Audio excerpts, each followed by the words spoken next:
Hola amigos, ¿cómo están? Otra vez aquí con ustedes después de casi más de un año que no grababa videos y que no los subía a internet, canal de YouTube, que ya superamos los 1400 suscriptores a nuestro canal. Entonces pues han pasado muchas cosas y ya hace un año que no nos veíamos, no nos encontrábamos, obviamente. Eh, a Dios gracias, podemos decir que podemos encontrarnos nuevamente. Desafortunadamente con algunas personas que ya no, víctimas de todo lo que ya sabemos a nivel mundial con esta enfermedad tan terrible que afectó a la humanidad, esta pandemia. Pero bueno, como dicen, tenemos que seguir adelante. Bueno, este video que yo quiero grabar, este nuevo video y subirlo en podemos decir, en esta nueva etapa del canal, que ha sido enfocado básicamente a temas de derecho. Yo me he querido referir en este video al tema de el capitalismo, el socialismo y lo que podríamos denominar como el fraternalismo. ¿Cuáles son las diferencias de estos sistemas, modelos económicos o de convivencia humana, ¿no? El capitalismo, como tal, se basa en dos premisas fundamentales, que son la de la libertad de mercado y la de la propiedad privada. ¿Qué es la libertad de mercado? Significa que en el mercado donde acuden oferentes y demandantes por un objeto o por un servicio, se le impone un precio y ese precio está acorde con lo que ofrecen unos y con lo que demandan otros. O sea, el precio es como un acuerdo entre oferentes y demandantes. ¿La propiedad privada qué es? Es el derecho de usar, gozar y disponer de un bien, no siendo contraleado contra derecho ajeno, como dice el Código Civil colombiano de Bello. La propiedad privada, alguien podría decir la propiedad privada en términos latos sería lo mío es mío y lo suyo es suyo, digamos. Pero pues la propiedad privada se basa en que los particulares, pues digamos, son dueños de objetos o de bienes, ¿no es cierto? Hay una relación, que es todo el tema de los derechos reales, por ejemplo, en los códigos civiles occidentales, de estirpe francesa y de estirpe romano-germánica. Y el socialismo se basa en la apropiación de los medios de producción por parte del Estado. Obviamente el socialismo es un paso preliminar al comunismo, porque como ustedes saben, dentro del marxismo-leninismo la premisa es acabar con las clases sociales y precisamente el socialismo presenta eso al destruir, digamos, la apropiación de los medios de producción por parte de los particulares y el Estado es el que asume la producción de sus bienes y de sus servicios. Entonces no hay acumulación de riqueza. Entonces pues no van a haber clases sociales. Por eso digo que es un paso preliminar para la implementación del comunismo dentro de la teoría marxista-leninista. ¿El fraternalismo en qué consiste? En el fraternalismo hay libertad, en el fraternalismo hay igualdad y fraternidad. Alguien dirá, bueno, pero esas son, digamos, como las premisas de la Revolución Francesa. Libertad o liberté, égalité, pues en francés igualdad, y fraternité, fraternidad. Libertad, pues significa obviamente no poner obstáculos al desarrollo personal de los individuos, que es lo que hace en cierta forma un poco el socialismo al prohibir la creación prohibir la creación de riqueza. Sí, prácticamente eso es lo que termina haciendo el socialismo por decreto, ¿no es cierto? El Estado no crea riqueza, el Estado provee unos bienes y unos servicios para satisfacer unas necesidades, pero no genera riqueza.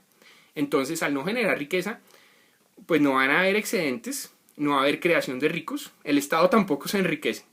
Entonces, ¿qué ocurre en estos temas, este tema de la libertad dentro del fraternalismo? Pues libertad es no poner talanqueras al desarrollo del individuo. Libertad no es libertinaje. Incluso yo tengo un video en YouTube dentro del curso donde hago esa diferencia entre libertad y libertinaje. Igualdad no es que todas las personas seamos iguales, porque no lo somos. En accidentes somos diferentes. En esencia, pues si ustedes lo quieren ver desde un punto de religioso, todos somos hijos de Dios, pero no somos iguales. Entonces, ¿qué es la igualdad? Es ser igual, es ser tratados de la misma forma ante la ley, que la ley nos trate de la misma manera. O sea, que yo sea tratado igual que la persona más rica, por ejemplo, de Colombia. Que si yo cometo un hecho delictivo, tenga una sanción, pero que si el hombre más rico de Colombia comete ese mismo hecho, sea tratado de la misma forma como yo fui tratado. Eso es el Estado de Derecho y en eso consiste la igualdad dentro de un sistema de fraternidad. El tercer elemento en el sistema de la fraternidad es el diálogo entre los distintos componentes de la sociedad sobre puntos fundamentales.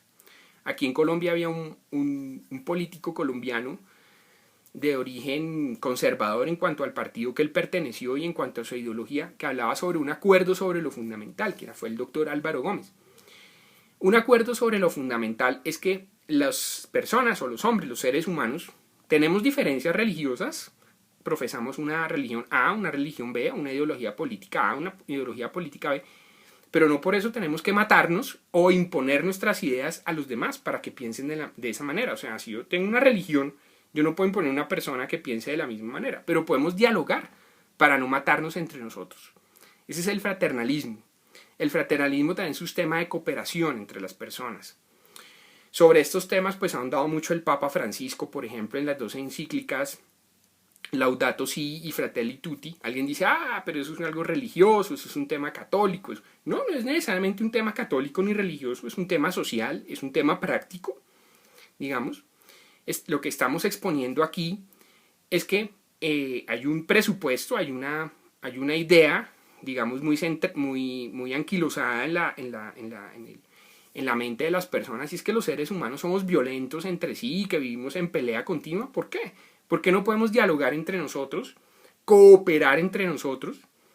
Ahí tiene que ver mucho el tema de la filantropía, que incluso hay gente que se opone a la filantropía, son los llamados misántropos, que dicen, no, la filantropía no, eso es la filantropía, eso es una cosa teatral, eso es una impostura, eso es para que los ricos no paguen impuestos. No, la filantropía no es solo, fuera eso, la filantropía no es limosnerismo, no es estar tome chino para los dulces, o asistencialismo. La filantropía es cooperación para creación de riqueza, es cooperar, ¿sí? Incluso yo he propuesto que, por ejemplo, en Colombia, es el país donde yo vivo, implementemos una ley general de filantropía para estimular el desarrollo de la cooperación, o incluso hacerlo con rango constitucional. Pero pues aquí nadie habla de eso.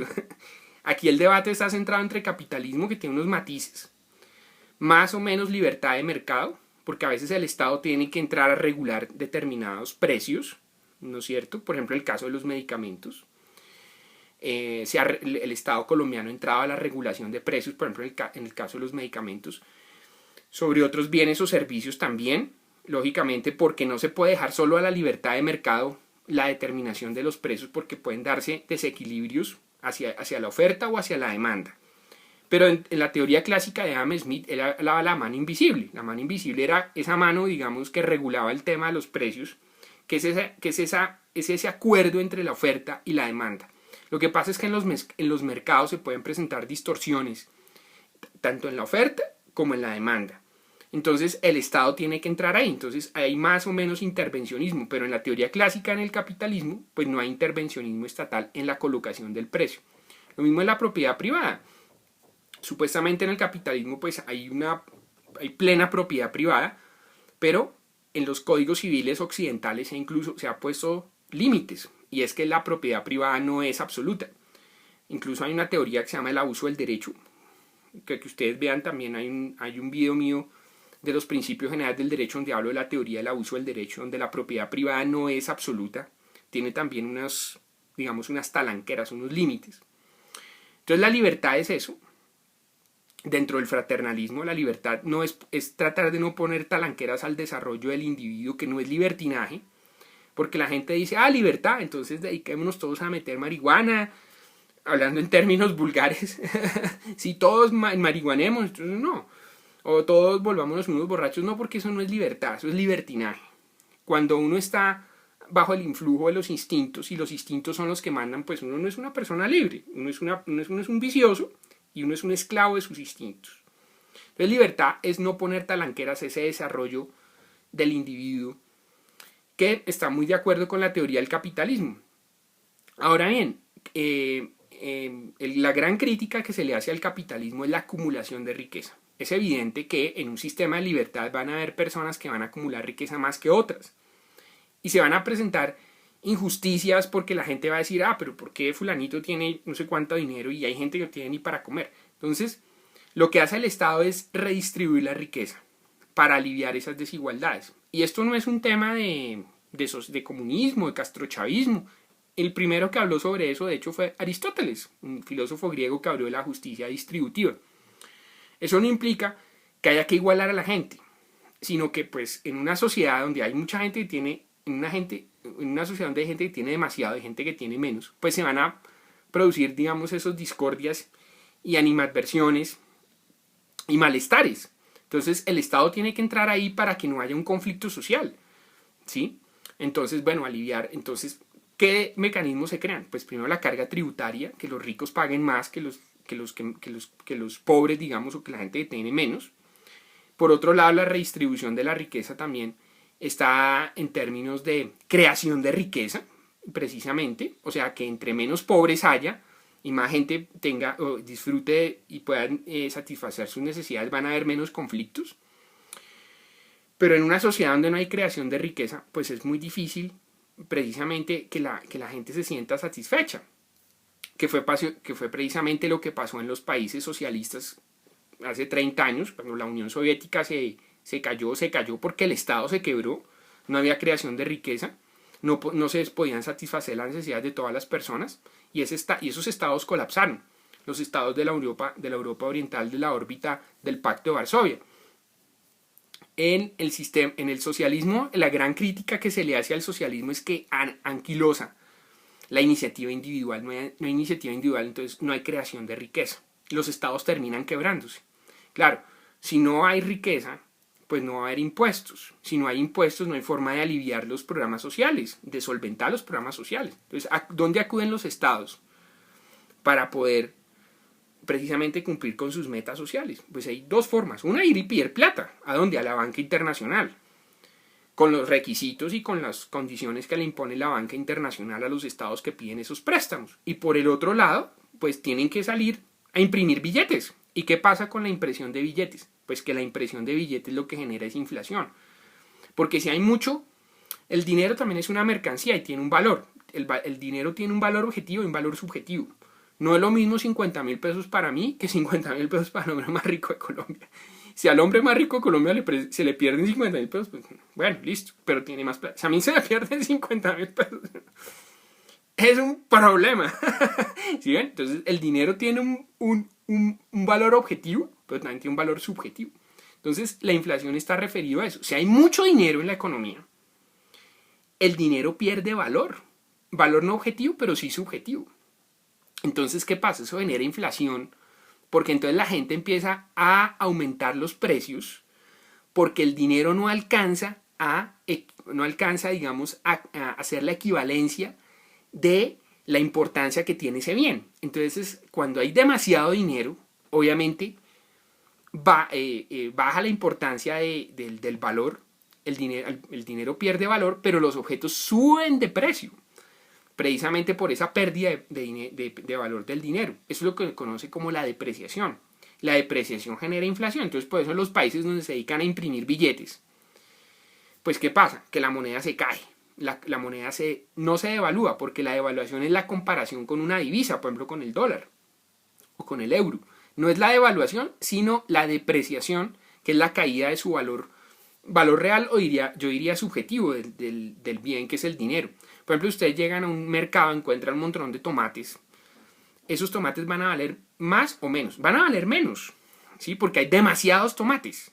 Entonces, el valor de los tomates van a bajar. Si ustedes van a un mercado y encuentran muy poquitos tomates, pero necesitan comprar tomates, el valor del tomate sube, ¿sí? Entonces, lo mismo pasa con el dinero. Entonces, los estados socialistas terminan imprimiendo dinero y colapsando la economía con la inflación. Ese es el problema del socialismo, que anquilosan la autonomía de la voluntad. El fraternalismo, el gran inconveniente del fraternalismo es que es demasiado utópico. Porque uno dice, los hombres que se van a tomar de la mano y se van a abrazar.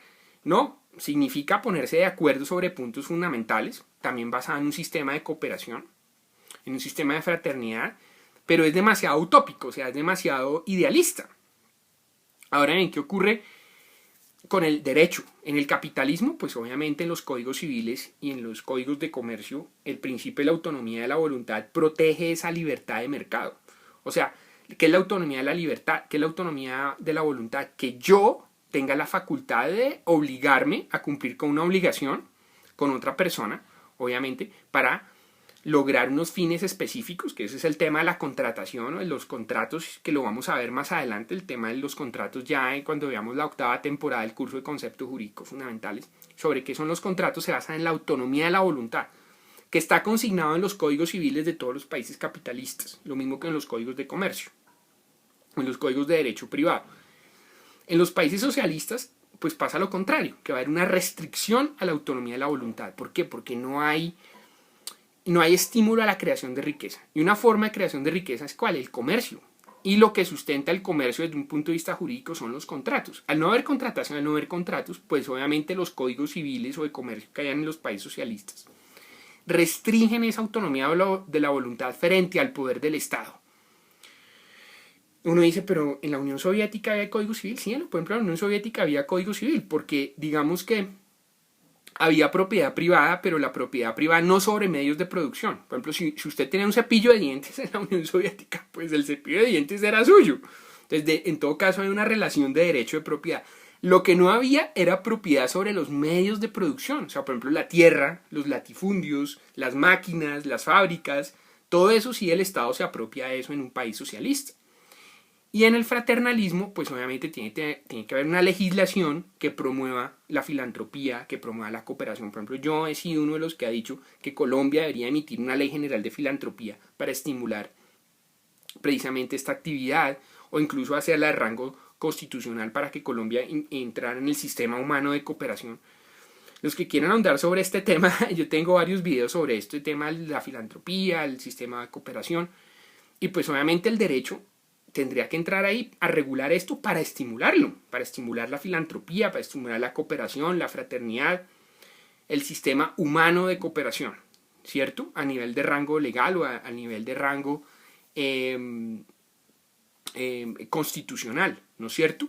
Entonces, esa es un poco la diferencia entre el capitalismo, el socialismo y el fraternalismo, que hay rangos, obviamente hay matices. Porque en el capitalismo hay países capitalistas donde hay más o menos intervención del Estado en los mercados, más o menos intervención. En el socialismo también ahí también hay matices. Hay estados donde todos los medios de producción le pertenecen al Estado, y hay otros países socialistas donde los privados pueden incluso tener cierto margen de apropiación de medios de la producción. Entonces hay rangos también. Entonces, eso es lo que se habla de la derecha y la izquierda. Generalmente que la derecha son los procapitalistas, los socialistas son los proizquierda. ¿Sí? Los procapitalistas son de derecha, los socialistas de proizquierda. ¿Sí? O sea, la gente de derecha supuestamente sería procapitalista, la gente de izquierda prosocialismo. Pero eso es un moquete muy de hace 30 años, cuando los países socialistas como tales ortodoxos se cayeron. Entonces ya hablar hoy en día de derecha e izquierda no tiene ningún sentido. Y entonces el fraternalismo, ¿qué sería? ¿Una especie de centro? No, yo creo que no. Yo creo que el fraternalismo trasciende esas viejas diferencias de derecha de izquierda y la subsana. Entonces genera como una especie de resumen, digamos, o de unidad, digamos, une las dos ideas, digamos, la sintetiza a las dos ideas, tanto del capitalismo como del socialismo, en un sistema que va más allá de eso, ¿no es cierto? Entonces uno podría, yo siempre he llamado que es suprapolítico, es un sistema suprapolítico que no tiene que ver precisamente con esa clásica división de derecha e izquierda. Bueno, este fue el primer video de nuestra nueva etapa de este canal. Ya llegamos, a mí no me gusta hacer videos tan largos, se me alargó un poquito. Muchas gracias a los suscriptores. Tengan un poco de paciencia con estos videos. Yo los filmo de una manera muy arcaica. Aquí no hay maquillaje, no hay Photoshop. Así soy yo en la vida real. Entonces, bueno, lo importante es que le pongan cuidado al contenido. Y un abrazo, muchas gracias a los suscriptores. Voy a tratar de tener con juicio a subir más videos. Tenemos pendiente la 8ª temporada de nuestro curso de conceptos jurídicos fundamentales, donde vamos a hablar, por ejemplo, del tema de los contratos. Obviamente estos videos son para personas que hasta ahora están dando sus primeros pasos en el derecho o personas que realmente no tienen conocimientos jurídicos en demasía, llamémoslo así. Bueno, un abrazo, muchas gracias por ver este video. De pronto, si algo me faltó o me equivoqué, de pronto en el último tema, sí que generalmente a los capitalistas se los llama que son gente de derecha, a los prosocialistas que son gente de izquierda. Se habla de un centro, entonces que es como ese matiz un poco entre el capitalismo y el socialismo, que no mucho capitalismo, pero tampoco mucho de socialismo. Eso es como una especie de tercera vía. Eso es lo que llaman el centro, pero digamos que hay matices, pero eso de hablar de eso no tiene ningún sentido. No tiene ningún sentido desde cuando se derrumbó la Unión Soviética, que era donde tenían un sistema socialista ortodoxo realmente. Hoy en día hay un matiz frente al capitalismo y la implementación de un nuevo sistema que es realmente el fraternalismo humano. Bueno, muchas gracias por ver este video. Que pasen un feliz día. Chao, chao. Nos vemos.